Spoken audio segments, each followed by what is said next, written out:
Merci de nous rejoindre dans cette dernière partie de l'Africa Newsroom. Jean-Marie Talley, directeur général fiduciaire Fiscofin, responsable du pôle économique du club Efficience. Jean-Jacques Arthur Malou, journaliste. Daouda Tall, éditorialiste, sont toujours avec nous. Place à notre Zoom Société consacrée aujourd'hui au chômage des jeunes, l'une des causes premières de l'immigration clandestine.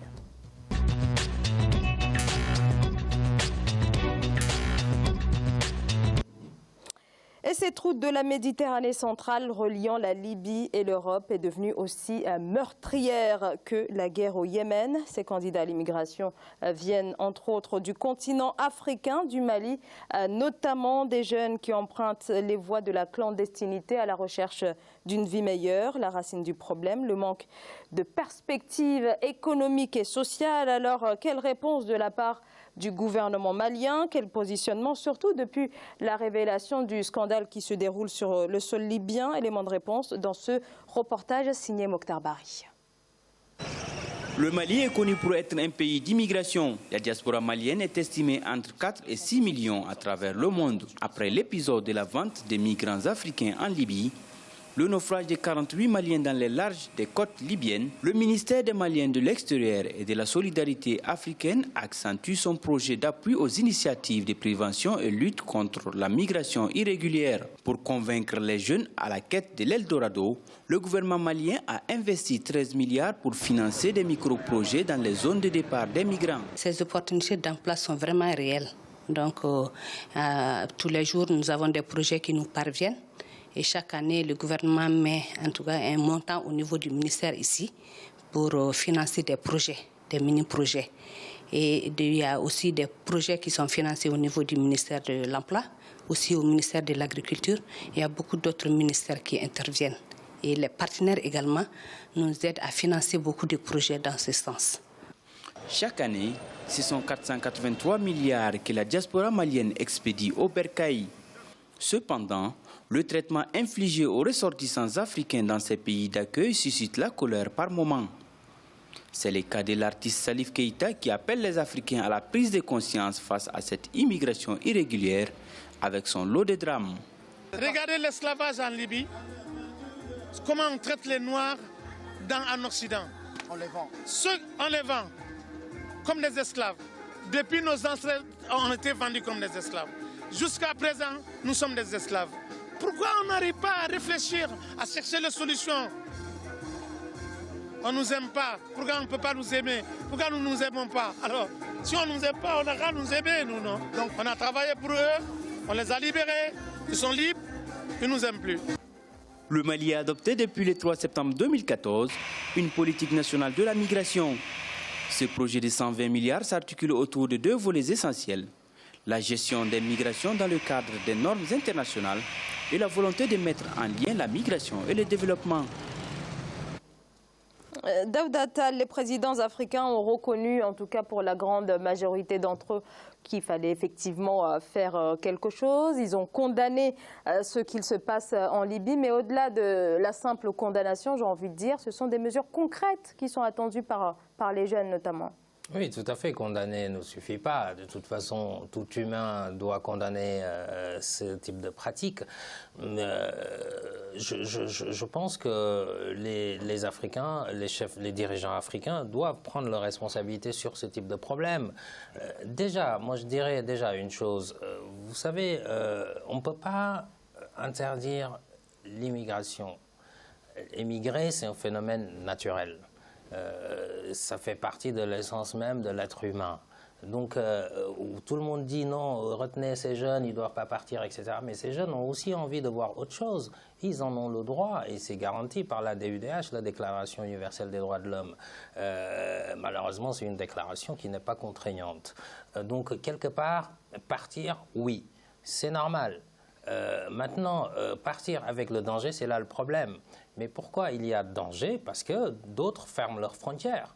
Alors que nous, les nôtres, les frontières africaines sont la plupart du temps ouvertes. Mais quel est ce type de... je veux dire, c'est quand même quelque chose qui est complètement pas équitable, il faut le dire. Il faut simplement le dire. Donc, à un moment donné, c'est aussi un plaidoyer que les dirigeants africains, la société civile, doivent faire. Qu'est-ce qui se passe? À un moment donné, on dit que il faut que les Africains soient fixés chez eux. On négocie, les Européens négocient avec les Libyens pour un petit peu bloquer le flux qui allait vers l'Italie et vers l'Europe. C'est quoi? C'est des drames, c'est de l'esclavage, parce que les gens, ils arrivent là, ensuite, ils ne peuvent pas continuer. Donc, quelque part, est-ce que c'est la responsabilité de tout le monde? Donc, tout le monde doit agir, que ce soit les Libyens, les Africains eux-mêmes, les Européens également. Je crois que le fait de dire à chaque fois on vous aide, l'aide publique au développement, contre le fait que vous retenez vos jeunes chez vous. Quasiment, c'est comme monnayer quelque chose. Moi, j'ai envie de dire, ce discours-là, on l'a assez entendu. La déclaration de Paris sur l'efficacité de 2005 est complètement claire. Plus d'une cinquantaine d'années que l'aide publique est versée, elle n'est pas efficace. Il y a des pays qui sont encore moins développés qu'ils l'étaient aux années d'indépendance. Pourtant, il y a eu beaucoup d'argent qui ont été mis là. Donc, ce n'est pas l'aide qui va régler le problème des migrations. Il faut évidemment qu'on s'interroge, que les Africains s'interrogent. Sur la racine aussi du problème. Oui, en luttant contre la corruption, en menant des politiques efficaces envers les jeunes. Mais ce drame-là, je pense que la responsabilité de tout le monde est engagée à ce niveau-là. Jean-Marie Talley. Oui, alors, Daoud a commencé par dire quelque chose tout à l'heure concernant le fait qu'émigrer ou immigrer, c'est quelque chose qui participe à l'échange entre les êtres humains. Ça, c'est un fait. Donc, on ne peut pas, ça ne pourra pas s'effacer, ça ne s'effacera pas. Mais là, on tombe sur quelque chose qui est l'ignominie qu'on a vue en en Libye. Et ce n'est pas simplement en Libye, ça s'est passé en Algérie, ça s'est passé aussi au Maroc, un peu dans toutes ces... cette ignominie-là, qui concerne malheureusement encore l'être africain, c'est quelque chose de profondément condamnable, en fait d'insupportable. Mais ça provient du fait que toujours on revient au manque de responsabilité, de vision véritable de nos responsables africains. Vous voyez, l'Afrique, c'est un des continents qui brasse le plus d'argent. Parce que quand on dit économie, développement de l'économie, dit d'argent. L'Afrique, c'est l'un des continents qui brasse le plus d'argent, énormément d'argent. Quand vous allez dans tous les pays développés, toutes les flèches sont orientées vers l'Afrique. Ça veut dire, en gros, chacun donne vers l'Afrique. Alors, cet argent, qu'est-ce qu'on en fait? Quand on parle, il a évoqué la corruption. Effectivement, l'argent ressort pour aller ailleurs dans des paradis fiscaux, dans des comptes, ainsi de suite. De la plupart des dirigeants africains, ils ne prennent pas à bras le corps l'essentiel même. Donc, qui concerne... Ces gens-là qui émigrent, ce sont des populations, la moyenne a moins de 40 ans, en général. Souvent, c'est avec des familles. Alors, quand vous n'avez pas de politique véritable de fixation des populations sur des projets, le Mali a pris le devant en finançant des micro-projets, mais pourquoi il fallait attendre qu'on en soit là pour financer des micro-projets? Alors, chacun des micro-projets est financé à quelle hauteur, quel encadrement, quel suivi, personne n'en sait rien. Mais d'autres pays devraient donc prendre conscience de ça et comprendre qu'il y a des secteurs, il y a énormément de niches de croissance dans nos pays africains qui pourraient retenir l'ensemble des populations africaines, que ce soit dans l'agriculture, qui est ce premier secteur de forte croissance, que ce soit dans les formations, que ce soit dans les constructions d'infrastructures. Vous voyez, l'Afrique se construit, doit se construire, et ce n'est pas normal qu'on importe du béton armé de Chine pour construire des stades en Afrique. C'est incroyable, ça ne se fait pas. Ça veut dire qu'on n'est pas capable de construire, ne serait-ce que de fabriquer des parpaings, du béton dans un pays africain qui produit du ciment par ailleurs. Dangote fait quoi? Donc, quand vous voyez un peu tout ça, ne serait-ce que créer des emplois précaires pour permettre à ces gens de passer par là, traverser ce pont pour créer d'autres projets derrière. Si on n'en est pas capable, si on n'est pas capable d'avoir une vision responsable, de prendre des vraies décisions, de négocier des vrais contrats, et à partir de ce moment-là, que l'arbre qui cache la forêt qui s'appelle l'aide publique au développement ne vienne pas nous fourvoyer par rapport à tout ça. Que l'aide publique au développement qui, entre guillemets, n'atteint pas ce que les immigrés envoient ou ceux de la diaspora canalisés vers l'Afrique, ça c'est un fait, ça on le sait. Tout le monde est conscient, mais à partir de là, qu'est-ce que regorge l'Afrique qui est capable de produire? Donc, quand vous avez une pression fiscale dans la plupart des pays africains, la pression fiscale qu'on met sur les entrepreneurs, les créateurs d'entreprises, ça sert à quoi? Clairement. L'argent qu'on engrange dans tout ça sert à quoi? Il n'y a pas de route, il n'y a pas d'électricité, il n'y a pas d'eau potable, il n'y a pas d'hôpitaux, il n'y a pas d'école. Et pourtant, la pression fiscale est énorme. L'aide publique est énorme. Toutes les flèches sont orientées vers l'Afrique, vers l'argent qui descend. Alors, ça va où et ça sert à quoi?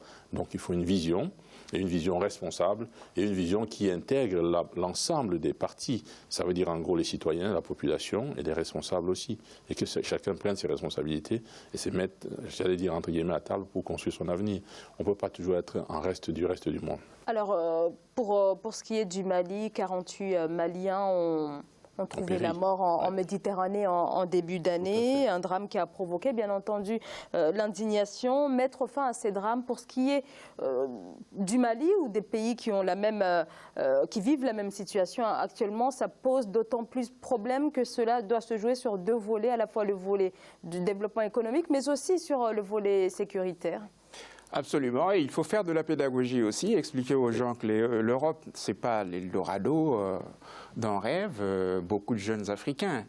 Et une fois que j'ai dit ça, je dois quand même dire aussi que nous devons avoir le sens de la mesure. Ce n'est pas l'Afrique qui se vide de tous ces jeunes qui ont envie d'aller en Europe. Vu comme ça, les choses sont très mal présentées. Parce que l'Afrique, c'est 54 pays aux réalités diverses et multiples. Je ne vois pas de longues files d'attente de Sud-Africains qui veulent aller ou venir en France. Donc, quand on dit l'Afrique, il faut éviter des généralisations abusives. Oui, il y a des pays émetteurs de candidats à l'immigration, ça c'est vrai. Donc, ces jeunes-là, pour la plupart, ils vont à l'étranger faute de perspective sur le plan local. Donc la solution est simple, il faut faire en sorte que ces jeunes-là trouvent la possibilité de construire leur avenir sur place, plutôt que d'aller chercher un hypothétique avenir à l'étranger, avec les difficultés que l'on peut deviner. En Libye, les migrants d'Afrique subsaharienne sont entre 400 000 à 700 000 selon l'Union africaine, sans réelle solution posée par les dirigeants africains. C'est un drame qui est amené à perdurer. Oui, malheureusement, si les Africains réels, quand on dit les Africains, ça veut dire les subsahariens ne prennent pas de vraies décisions. Le tout n'est pas de condamner dans les grands discours que chacun a donnés à gauche, à droite. On a entendu le président Condé condamner, faire des... Tout ça, on observe les situations qui nous concernent profondément et on ne peut pas laisser faire. Il faut de vraies décisions. Et à quoi sert l'Union africaine? Donc l'Union africaine doit être capable de prendre de vraies décisions et d'imposer de manière ferme et définitive que ça s'arrête, de manière claire et nette, que ça s'arrête en Libye, qui est sur le territoire du continent africain. Et on ne peut pas accepter, on ne l'acceptera pas. Ni hier on l'a refusé, aujourd'hui non plus on ne l'acceptera pas et demain on ne l'acceptera pas non plus. Le monde est appelé à évoluer et les Africains sont assez conscients aujourd'hui et capables de prendre leur destinée en main. Mais que ceux qui gouvernent l'Afrique et que ceux qui sont à la tête et aux instances de l'Union africaine prennent des décisions fermes et agissent sur le terrain. Parce qu'il y a encore des Africains qui restent enfermés dans des camps en Libye. Et vous avez des diplomates libyens qui vous disent, et le ministère, je crois, le ministère des Affaires étrangères libyen, qui a dit non, non, c'est pas vrai, ça n'existe pas, mais ça existait. Nous avons vu des images, nous avons vu des schémas de tout ce qui était des éventrations, des choses ignobles qu'on ne peut même pas dire, qu'on ne peut même pas. Et donc, il faudrait que l'Union africaine prenne les devants. Et il y a des possibilités de sanctions, il y a des possibilités de contraintes, parce qu'on sait où ça se passe, on sait qui le fait, et aussi que des Africains, des Africains subsahariens, eux-mêmes prennent conscience du fait de l'ignominie dans laquelle ils se livrent, parce que la plupart, ils sont arrivés en Libye par le truchement de leurs propres frères africains aussi. Quand vous voyez donc le cheminement qui soit parti du Mali, du Sénégal, de je ne sais pas quel autre pays subsaharien d'Afrique, pour arriver en Libye, il y a toujours des trafiquants qui ont été à l'origine un peu de tout ça. Et je pense aussi que dans cette histoire, finalement, on parle des Africains, comme vous avez raison, comme un seul être, une nationalité. Non. Et d'ailleurs, les dirigeants africains pourraient avoir tendance à se cacher, certains en tout cas, derrière ça. Parce que, pris individuellement, chaque État qui a des citoyens qui sont retenus en Libye, incarcérés ou traités comme un esclave, chaque dirigeants africains, chaque pays doit réagir individuellement. Imaginez un pays occidental, un citoyen d'un pays occidental qui serait détenu là, mais la réponse ne serait pas la même. Et parfois, ils ont même le Mali dont on parle a une ambassade, bien entendu, en Libye, mais il faut que les pays, un pays qui a des citoyens qui sont là, puisse aussi agir individuellement plutôt que ce discours globaliste d'Africain. C'est un minimum des choses, je trouve. Merci à tous d'avoir participé à ce débat. Jean-Marie Talley, directeur général fiduciaire Fiscofin, responsable du pôle économique du club Efficience. Jean-Jacques Arthur Malou, journaliste. Daouda Tall, notre éditorialiste. Merci à vous trois d'avoir été là ce soir. Merci pour vos précisions. Et merci à vous également de nous avoir suivis. Très bonne soirée, à demain.